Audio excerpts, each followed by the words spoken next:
Alrighty, hello everyone. Welcome to our It's All Connected intersectional interview series. My name is Jada. And I'm Bass. And we are back at it again with another interview in celebration and recognition and acknowledgement of Friendship Day, which is the first day of August. Yeah, and we are here with Katie Applis, who is a staff member at Sarah, and we'd love for her to introduce herself. Hi, I'm Katie. I'm the Crisis Services Coordinator here at Sarah. Awesome. And thanks. Katie, do you mind explaining with a little bit of detail of what that means and what your role consists of for those who may not know? Yeah, so Crisis Services Coordinator, I'm on the outreach team. So we do outreach in the community via tabling and flyering and things like that. And I also work with our Hotline Volunteers. We have a 24/7 hotline with volunteers that staff it. So I work with them, and I work with our ER advocates who go to the ER. So amazing. So if you haven't noticed, Katie does a really hard and amazing job. She's amazing from colleague to colleague and personally for those who don't know her. And yeah, I guess that leads us into our first question for you. For Friendship Day, it's about friendship and celebrating friendship. And we really want to focus on what prevention and outreach and really what this work of interpersonal violence looks like when we're in a close relationship with someone like a friend or family member. So our first question is, what does advocacy for survivors look like, both professionally, on the professional side for like a real official advocate, and also personally, again, like friend to friend or family member to family member?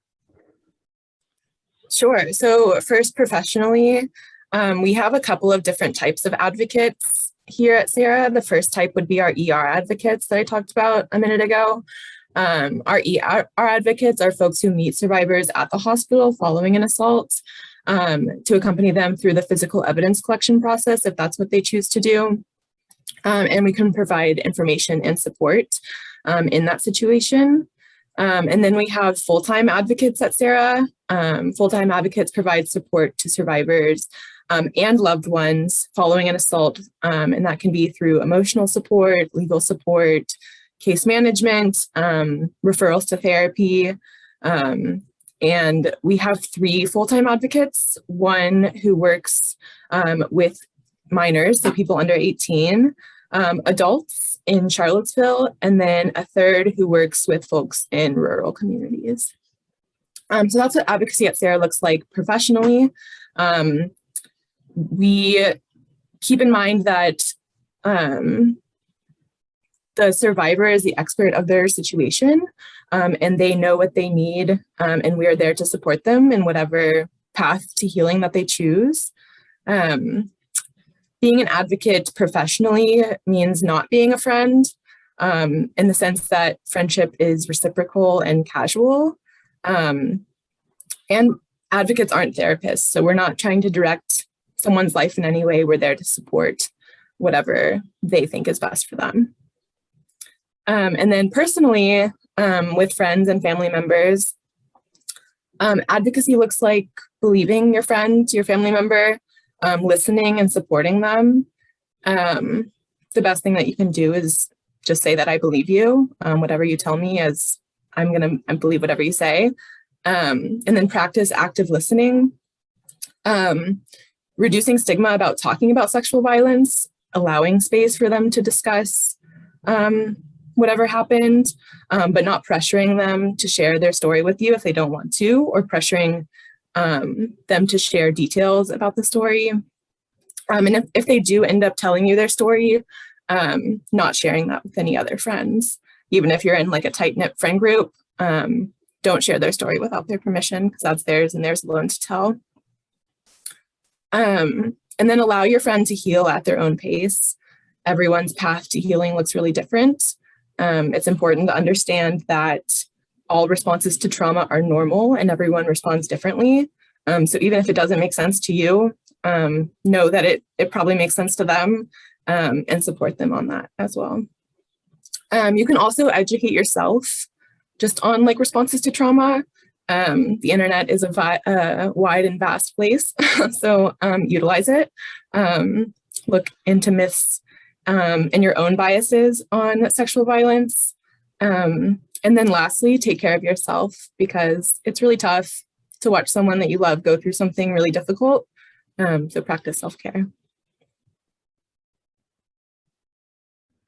So quick follow-up question for you. That's all really great information that I hope helps a lot of people who are either unfamiliar with our services or just haven't, used our services before, as well as people who may have a friend who might be undergoing trauma, whether they know it or not. So I'm really happy you shared all that. That's really helpful.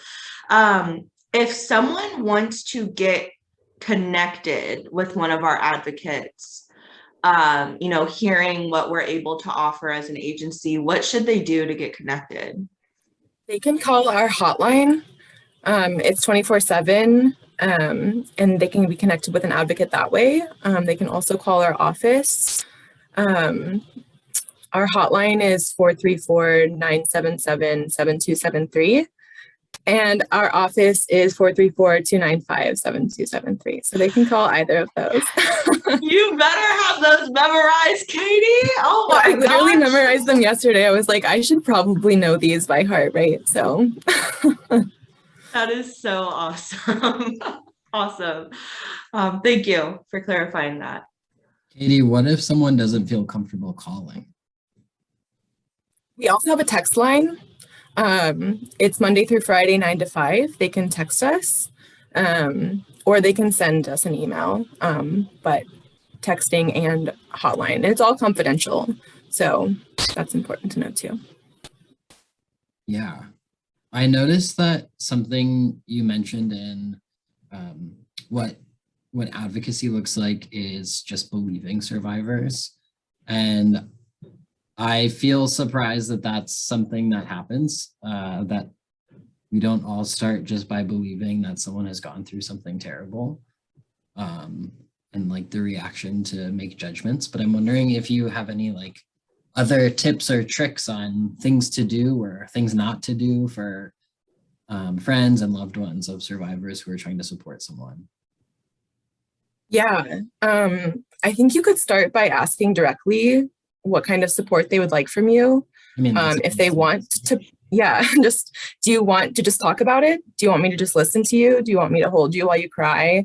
Do you want me to help you problem solve? Do you want me to look into resources?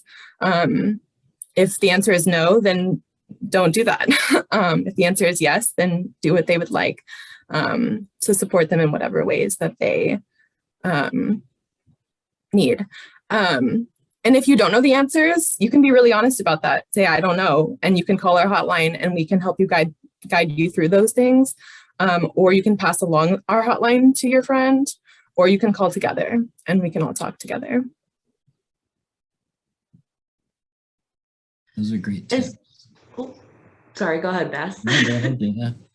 I think that's, such a great tip. One of my favorite things that actually started by someone asking me around like the protests around BLM and George Floyd's murder was I had a friend text me and say, I don't know if this is right. I don't know if this is like something that you need, but I saw somewhere that like the best question to ask is how I can best support you. So how can I do that? And it was out of nowhere. And I felt just with that effort and that acknowledgement, like so amazing. And so I can imagine in that same respect for anyone going through any kind of trauma, like how powerful just asking is. And like you said, that honesty and not knowing, it's just sort of relieving in some way. So that's so awesome. I was wondering, in your position and, your experience with,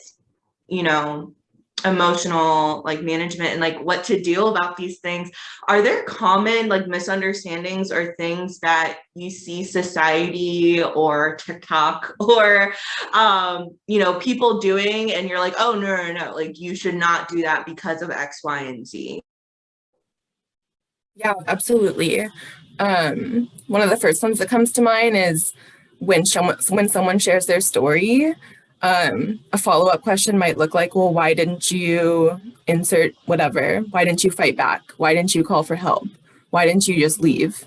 When someone shares that with you, it's really important not to question their decision-making during the event, because believing the survivor means believing that they did what they could in that moment, and what felt the most safe in that moment. And feeling safe in that moment sometimes means doing nothing. So it's important to not question why someone didn't do something. Also, with trauma brain and any sort of stressful situation, your body, you've heard of fight, flight, freeze. You can't really control what happens in the moment. You kind of just let your body take over to protect you, and it'll choose the path that feels the most safe to you. Another thing that's really commonly misunderstood is asking why someone didn't report, or like questioning why someone might not have reported to police or filed like any sort of legal claims. And there's so many reasons why folks don't report. They might have tried telling someone and it just didn't go well. So they're like, why even bother continuing the process, because no one is going to believe me. They don't trust the legal system. It can be really difficult and can take a lot of time. And you have to repeat yourself over and over and over again. And the outcomes of legal processes might not even look like justice to the survivor. So that's not a path that they want to take. The person who used violence might be well known in the community, and they fear that by reporting, they'll be ridiculed by their friends and family. And I do want to point out that Sarah supports all survivors, regardless of whether they choose to report. So whatever, if you choose to report or not, like, we'll support you either way. So those are two commonly misunderstood things. Yeah. I noticed that a lot are oftentimes the reaction that survivors get after disclosing an experience to someone is a lot of those questions. And in contrast, if someone, gets into a car accident, our first question to them is, are you okay? And somehow that doesn't translate to when people disclose sexual violence, to ask like, are you okay? What do you need? We have been trained more or less to ask those criticizing and investigative questions when it's really none of our business. So I think all of those tips to advocacy and friendship really apply here, to make sure that we support survivors in whatever way they need support by their decision.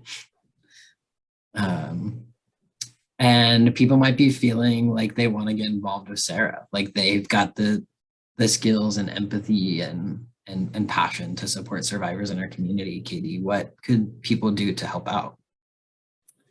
Well, we have a few volunteer opportunities if you wanted to become a volunteer.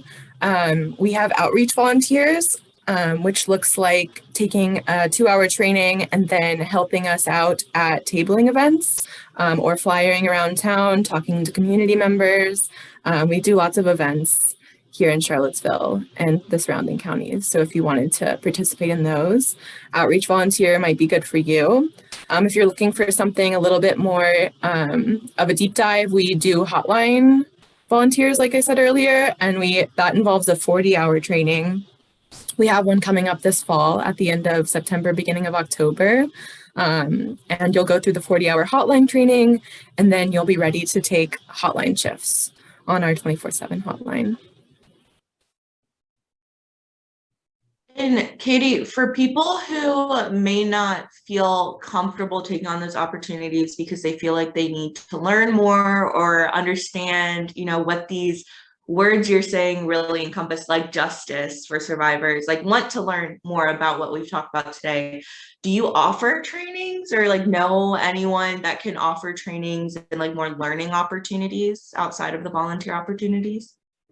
Yeah, absolutely. We host lots of, you can come to our training too and then decide that, you know what, maybe I don't want to do the training or the volunteer afterwards. I don't feel like I'm ready for that, but you can use it as a learning opportunity. Our prevention team is also super awesome. They host lots of like training and community things too. We're very close with, or they're very close with outreach. So you can also attend some of their things. Yeah. Well, Katie, this was so awesome and very helpful and great for reminder for me to like really what should be at the forefront of my head when I'm talking to friends and family.